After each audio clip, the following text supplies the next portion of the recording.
Morning बच्चों। हमने कल किए थे पॉलिनोमियल्स के बारे में। आपने पढ़ा था linear polynomial, quadratic polynomial, cubic polynomial, है ना, मोनोमियल, बाइनोमियल, ट्राइनोमियल। आज हम पढ़ेंगे, और जीरोस फाइंड कर किए थे ग्राफ से। आज हम जीरोस फाइंड करेंगे जो भी पॉलिनोमियल दिया है उससे। अब पॉलिनोमियल हमारा जनरली क्वाड्रेटिक पॉलिनोमियल से ही जीरो फाइंड करना हम सीखेंगे। लेकिन मैं थोड़ा सा बता दूं आपको कि लीनियर पॉलिनोमियल है तो उससे भी जीरो कैसे फाइंड करते हैं। तो जैसे आपका है ये लीनियर पॉलिनोमियल है। अब लीनियर पॉलिनोमियल है तो लीनियर पॉलिनोमियल में 1 0 होगा, क्वाड्रेटिक पॉलिनोमियल जीरोज होंगे। तो हम जनरली लीनियर पॉलिनोमियल और क्वाड्रेटिक पॉलिनोमियल के बारे में पढ़ेंगे। क्यूबिक पॉलिनोमियल के बारे में भी हम पढ़ सकते हैं, पर जनरली हमें जैसे जब ये दे रखा है x + 6, ये कौन सा पॉलिनोमियल है? लीनियर। अब इससे जीरोस फाइंड कैसे करना? तो ये तो ऑलरेडी एक फैक्टर है। अब ये फैक्टर है तो इसके इक्वल टू में हम 0 रखें और फिर x इक्वल टू -6, तो इसका एक 0 हो गया -6, है ना। क्वेश्चन दे रखा हो 7x - 21 इक्वल टू 0। ये है आपका पॉलिनोमियल। अब पॉलिनोमियल दे रखा तो इसका आप जीरोस फाइंड करने के लिए इक्वल टू में 0 रखना होता है। इक्वल टू में 0 रखा 21, देन x इक्वल टू 21/7, तो x की वैल्यू ये आपका एक 0 आ गया, राइट। तो जीरोस, लीनियर पॉलिनोमियल के जीरोस फाइंड करना बहुत ही इजी है। और एक आते एग्जाम्पल हम लेते हैं, जैसे 5x/2 -6 ये दे रखा हो तो 5x/2 इक्वल टू क्या करेंगे? इक्वल टू में 6 चला जाएगा, पहले जो इंटू में नहीं है वो बाहर जाएगा, फिर x के इंटू में वो बाद में जाएगा। जैसे 5x है तो ये अपान वाला जाएगा इधर, या फिर आप कर सकते हैं 6 2/5, राइट है ना। 2 इंटू में चला जाएगा अपान वाला, और इंटू वाला अपान में आएगा, तो यहाँ से 5 भी हट जाएगा, तो x इक्वल टू 12/5, ये 0 आपका। तो 0 लीनियर पॉलिनोमियल के 0 निकालना बहुत ही सिंपल है। मेन हम पढ़ेंगे क्वाड्रेटिक पॉलिनोमियल के जीरोस फाइंड किससे करते हैं। ये तो आपको समझ में आ ही गया है ना।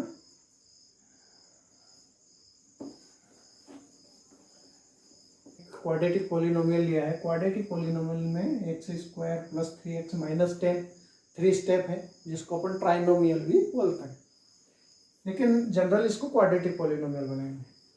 x², ये वाला है मिडिल टर्म को स्प्लिट करके फैक्टर बनाना। तो ये मिडिल टर्म है, तो मिडिल टर्म को स्प्लिट कैसे करेंगे? तो ये फर्स्ट टर्म है और लास्ट टर्म है, इनका इंटू होता है -10, क्योंकि माइनस का एक ध्यान रखना है, और इधर 1 है, कोफिशिएंट कुछ भी नहीं है तो 1 होता है। तो 1 × -10 इक्वल टू -10 आएगा। अब -10 और किस किस के मल्टीप्लाई में आता है? तो -10 केवल इसी के मल्टीप्लाई में आता है, 10, 5 2 10। अब इन दोनों में से एक माइनस होना चाहिए, तो 5 - 2 इक्वल टू 3 है, तो 3 लाना है, या तो प्लस करें इनमें बीच में, या एक माइनस करें, तो आपको आंसर 3 आना चाहिए। यानी कि मल्टीप्लाई करें तो 10 आना चाहिए, इन दोनों का जो इंटू है वो आना चाहिए मल्टीप्लाई करने पर, और माइनस करें या फिर प्लस, दोनों में से कुछ भी। माइनस करने पे 3 आ रहा है, प्लस करने पे 7 आता है, तो माइनस करने पे 3 आ रहा है तो हम माइनस करेंगे।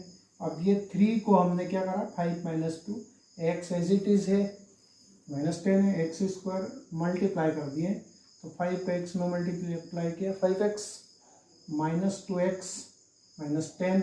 अब ये दो फर्स्ट और लास्ट 2 में से कुछ कॉमन आना है, तो इनमें से दोनों में देखेंगे तो 5 तो कुछ कॉमन आएगा नहीं, x तो जनरली कॉमन आता ही है, तो x कॉमन लिया तो यहाँ से बचा x और यहाँ से बचा 5। यहाँ माइनस कॉमन ले लिया हमने और 2 भी ले लिया, क्योंकि 2 की टेबल में 10। अब माइनस कॉमन लिया है, जनरली यहाँ माइनस है इसलिए हमने माइनस लिख दिया। अब यहाँ जनरली हमने माइनस लिख दिया, इसका मतलब यह है कि माइनस कॉमन भी आ गया है। अब जब माइनस भी कॉमन आ गया है तो अंदर भी साइन चेंज होंगे। तो 2 कॉमन लिया तो x बचेगा, और माइनस का है तो ये प्लस बचेगा, और ये भी माइनस का है तो प्लस आएगा। यही मिस्टेक होती है जनरली।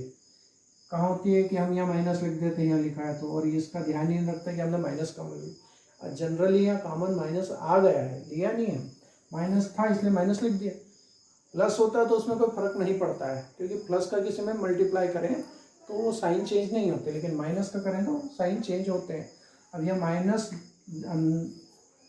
जनरली हमने लिख दिया है तो 2 कॉमन लिया जनरली तो, लेकिन माइनस होने से माइनस भी 2 कॉमन आ गया। जब माइनस कॉमन लेंगे तो यहाँ पे और यहाँ पे दोनों जगह प्लस साइन आएंगे, तो ये प्लस का x आ गया, और 2 5 या 10 होते, तो ये आप ये दोनों ब्रैकेट सेम आ गए हैं, तो ये दोनों फिर कॉमन लेना है, इन दोनों में से कॉमन लेना है, और ये सेम आना भी चाहिए। यदि ये सेम नहीं आते तो हमने कहीं मिस्टेक की है। तो ये दोनों ब्रैकेट सेम आना चाहिए, सेम आने पर ही तो हम फिर कॉमन लेंगे। ये पूरे ही कॉमन लिया तो क्या बचा, अब x माइनस 2। अब जीरोस फाइंड करना है, तो जीरोस फाइंड करना है तो ये दो क्या बन गए आपके, लीनियर पॉलिनोमियल बन गए, है ना। ये लीनियर पॉलिनोमियल बना, ये लीनियर। अब 2 लीनियर पॉलिनोमियल से 2 जीरोस आ जाएंगे। इसके इक्वल टू में भी 0 रखा, इसके इक्वल टू में भी 0 रखा, वही x इक्वल टू -5 इधर जाके, और ये माइनस है तो +2, ये 2 जीरोस हमारे आ गए। क्वाड्रेटिक पॉलिनोमियल कोई सा भी हो उसमें 2 जीरोस आएंगे ही, ठीक है ना। कुछ अलग टाइप के मैं एग्जांपल लेके आपको बताता हूँ जिसमें 2 स्टेप हो, है ना, फर्स्ट और सेकंड। तो देखिए हम उसको कैसे करते हैं। हमने एक एग्जांपल लिया है,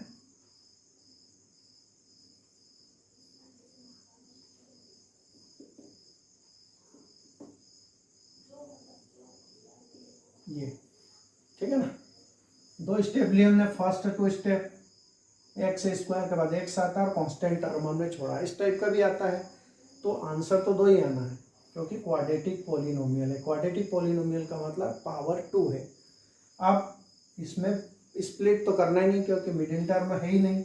मिडिल टर्म का स्प्लिटिंग होता है ना। ये मिडिल टर्म है लेकिन लास्ट टर्म नहीं है, तो ये इसका स्प्लिट नहीं करना है। अब फिर क्या करेंगे, तो इन दोनों टर्म में क्या होता है कि देखते हैं कि कॉमन क्या आता है। तो कॉमन देखो जनरली आ रहा है यहाँ, x तो आना ही है क्योंकि दोनों तरफ x है, x कॉमन आ रहा है।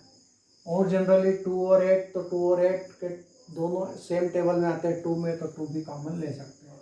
जब 2x कॉमन लिया तो एक x यहाँ से बचेगा, जैसे साइन है प्लस का प्लस, और 2 4 x कॉमन आ चुका है। यहाँ x स्क्वायर था इसलिए x आया, यहाँ x कॉमन आ गया है, और 4 8 में से 4, तो 2 से डिवाइड करेंगे 4 को, तो 2 4 जा 8, तो यहाँ आएगा 4। अब ये 2 फैक्टर हमारे पास बन गए। जब भी 2 फैक्टर बनते हैं 2 जीरोस आ जाएंगे। तो 2 फैक्टर बने तो 2x इक्वल टू 0 और x प्लस 4 इक्वल टू 0। तो यहाँ से x इक्वल टू 0/2 और यहाँ से x इक्वल टू -2। 0 को 2 से डिवाइड करेंगे तो 0 ही आएगा, तो 0 और x इक्वल टू -2। ये 2 जीरोस हमें मिल गए, है ना।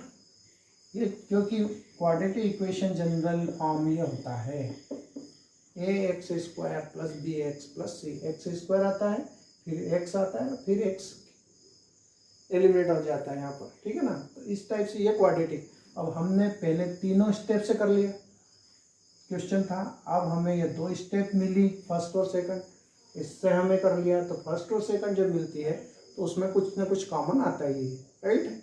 और इस टाइप से उसका आंसर हम फाइंड कर सकते हैं, ठीक है ना। अब हम लेते हैं फर्स्ट और लास्ट टर्म, राइट। हमने फर्स्ट पहले की 2 टर्म लिए, अब फर्स्ट और लास्ट टाइप के क्वेश्चन लेंगे। तो उस टाइप का मैं क्वेश्चन ले लेता हूँ, जैसे यहाँ टी स्क्वायर, टी कुछ भी फर्स्ट और लास्ट टर्म लिया टी स्क्वायर माइनस √15। तो यहाँ हम क्या करेंगे कि यहाँ कॉमन तो ले नहीं सकते, तो टी स्क्वायर और इसका भी स्क्वायर बना देंगे। स्क्वायर कैसे बनाते हैं, तो उसका स्क्वायर बन नहीं रहा है तो √50 लिखा और स्क्वायर कर दिया। फिर हमारा एक फार्मूला है a² - b² ए प्लस बी और ए माइनस बी। तो यहाँ पर भी ए स्क्वायर माइनस बी स्क्वायर है, तो ए प्लस बी और ए माइनस बी हमने इस फॉर्म में लिख दिया। फिर दो फैक्टर हमारे पास मिल गए, दो फैक्टर के ये लीनियर पॉलिनोमियल बन गए। तो ये इक्वल टू 0 और ये इक्वल टू 0, और ये इधर आके -√15 हो जाएगा, ये इधर आके +√15। तो ये था आपका फर्स्ट और ये लास्ट था, है ना। पहले हमने तीनों टर्म से लेके करा, फिर फर्स्ट 2 टर्म लिया और फिर फर्स्ट और लास्ट 2 टर्म लिया। अब आप कहेंगे सर हमने लास्ट 2 टर्म क्यों नहीं लिया? जब लास्ट 2 टर्म हम लेते हैं तो वो पॉलिनोमियल कौन सा हो जाता है? लीनियर। क्यों? क्योंकि x की पावर 2 होना कंपलसरी है, ये लीनियर पॉलिनोमियल हो गया, ठीक है ना। और लीनियर पॉलिनोमियल के तो आंसर डायरेक्ट आते ही हैं। तो हम पढ़ रहे हैं क्वाड्रेटिक, तो क्वाड्रेटिक पॉलिनोमियल में स्क्वायर होना कंपलसरी होता है, इसलिए हमने ax स्क्वायर पहले ये पूरा 3 टर्म का कर लिया, फिर इन दोनों का कर लिया, फिर ये, यानी कि ये नहीं छोड़ सकते हम। ये यदि छोड़ेंगे तो लीनियर पॉलिनोमियल हो जाए, क्वाड्रेटिक नहीं होगा। और ध्यान रखें कि इसका स्क्वायर करना होता है। अब कुछ क्वेश्चन ऐसे हो, एक और मैं इसका बता दूं, किस टाइप का क्वेश्चन है, टी की जगह कुछ भी हो सकता है, जैसे वाई ले लिया मैंने। आप जरूरी नहीं समझें कि सर एक सही आता है वेरिएबल, वाई भी आ सकता है, टी आ सकता है, यू आ सकता है, तो हमने वाई लिया है, तो वाई स्क्वायर -36 ले लिया। ये भी फर्स्ट और लास्ट टर्म है। अब इसको कैसे सॉल्व करेंगे? तो आप कहेंगे कि 36 का स्क्वायर रूट होता है, क्योंकि 36 का स्क्वायर रूट होता है 6, इसलिए इसको 6 लिखेंगे। 6 का स्क्वायर 36 होता है, ये परफेक्ट है स्क्वायर, इसलिए यहाँ लिख सकते हैं, है ना। बट जनरल यहाँ 6 होता है तो √6 का स्क्वायर ही लिखना है अपना, ठीक है ना। अब क्योंकि 36 हमें मालूम है कि 6 का स्क्वायर होता है, तो यहाँ जनरली हम लिख सकते हैं, और जनरली हम लिख सकते हैं तो वही फार्मूला हमारा a + b और a - b। और जब जीरोस बनाना है तो y + 6 = 0 और y - 6 = 0। y = -6 और y = 6। तो प्लस का है उधर जाके माइनस हो जाएगा, और माइनस का है उधर जाके प्लस हो जाएगा। तो ये 2 zeros आ गए, राइट। तो ये ध्यान रखना, इस टाइप से करना है। हमने तीनों टाइप से एक एक क्वेश्चन सॉल्व कर लिए हैं, तो आपको भी इनकी प्रैक्टिस करना है। इसी टाइप के क्वेश्चन की आपको बार बार प्रैक्टिस करना है, ताकि इनको स्प्लिट, और मेन चीज होती है इसमें ये 3 टर्म वाला, जिसमें स्प्लिटिंग द मिडिल टर्म करके हमें करना है। तो स्प्लिटिंग द मिडिल टर्म करना आपको अच्छी तरह आना चाहिए। वो अच्छी तरह आ जाएगा तो बाकी ये 2 स्टेप वाले तो सिंपल है ना, ऐसा आप कर सकते हैं। क्वेश्चन 6x² -3 - 7x फॉर्म बनाना है। इस फॉर्म में क्योंकि यह 3 पहले आ गया है, 7x इधर आ गया है, इस फॉर्म में नहीं है। पहले x² आना चाहिए, फिर x आना चाहिए, और फिर c यानी कांस्टेंट। तो अब ऐसा नहीं है, तो इसको पहले हम इधर लाएंगे, यानी कि 7x as it is minus का है तो -7x से इधर लेके आएंगे, और 3 भी माइनस का है तो इधर लाएंगे, ठीक है ना। जनरली यदि माइनस का 7x की जगह पर प्लस का होता तो यहाँ +7x लिखते, और ये -3 का इधर आता है, क्योंकि यहाँ साइन चेंज नहीं करना है, क्योंकि यहाँ तो हम अल्टरनेट यही चेंज कर रहे हैं। इक्वल टू के उधर नहीं ले जा रहे हैं, इक्वल टू के उधर ले जाएंगे तो साइन चेंज हो जाएगी, लेकिन हम यहाँ से केवल इसको रिप्लेस कर रहे हैं, इसको इधर ला रहे हैं, इसको इधर ला रहे हैं, तो इनके जैसे साइन रहेंगे वैसे ही एज इट इज आएंगे। फिर हमें मालूम है कि ये इनका मल्टीप्लाई कितना होता है, तो 6, और ये माइनस का 3 है, तो 6 - 3 यानी कि 18 माइनस, तो 18 आना चाहिए, और प्लस या माइनस करें तो 7। ऐसे दूसरे 2 नंबर आपको चूज करना है। तो दूसरे 2 नंबर में 18 हमें पता है कि एक तो 18 1 18 होता है, और 18 में 1 प्लस करेंगे तो 19 आ जाएगा, और 18 में 1 माइनस करेंगे 17। दोनों चीज यहाँ नहीं है, तो फिर कौन सा नंबर लें? 2 9 18 भी होते हैं, या 9 2 18 होते हैं। तो 9 2 18 होते हैं, तो 9 + 2 करेंगे तो 11, और 9 - 2 करेंगे तो 7। क्योंकि हमें 7 लाना है, इसलिए 9 - 2 करेंगे, या तो प्लस करने पे आना चाहिए वो नंबर, या माइनस। तो यहाँ 6x² है, और यहाँ माइनस है, और हमने क्या करा? 9 - 2, ये x एज इट इज, और -3। समझ में आ रहा है? ये चीज आपको माइंड में रखना है। फिर 6x², यहाँ माइनस साइन हो तो इनका मल्टीप्लाई इसमें होता है, और x तो सबके दोनों के साथ आना, तो -9x, फिर माइनस का माइनस में मल्टीप्लाई हो जाता है तो प्लस और 2x है ना। अब इसमें क्या कॉमन ले सकते हैं, वही वापस दोनों में कुछ ना कुछ कॉमन आना, तो इधर x तो कॉमन आना ही है, लेकिन साथ में 6 और 9 है, तो हमें पता है 6 और 9 में दोनों 3 के टेबल में आते हैं, तो 3 कॉमन ले सकते हैं। 3 कॉमन लिया तो 3 2 जा 6 आएंगे, और एक x आ गया है तो एक x अंदर आएगा, -3 3 जा 9, और x पूरा कॉमन है, ये हो गया 2x माइनस। यहाँ पर 2 भी कॉमन, 2 और 3 में कुछ भी कॉमन नहीं है, ना x है इधर, तो जब कुछ भी नहीं बचता है, कॉमन ही नहीं होता है, तो वो 1 ऑलरेडी उसका कॉमन होता है ना।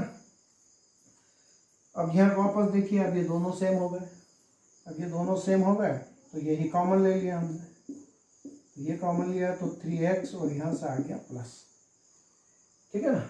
अब यहाँ हमें जीरोस बनाना है, तो यहाँ हम जीरोस बनाएंगे वही 2x - 3 = 0, और 3x + 1 = 0, फिर 2x = 3, और इधर 3x = -1, फिर x = 3/2 एंड x = -1/3, ये 2 zeros आ रहा है, ठीक है।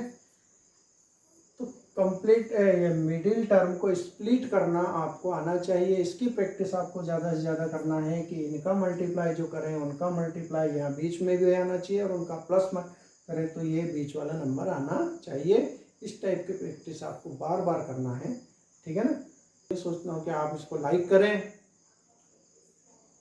कमेंट करके बताएं कैसा लगा, अपने क्लास के स्टूडेंट्स को, अपने मित्रों को जो क्लास 10th में पढ़ते हैं, उनको शेयर करें, और यदि आपने अभी तक मेरे वीडियो को सब्सक्राइब नहीं किया है तो सब्सक्राइब करें, साथ में बेल आइकन को जरूर दबाएं ताकि नोटिफिकेशन आपको मिलता रहे।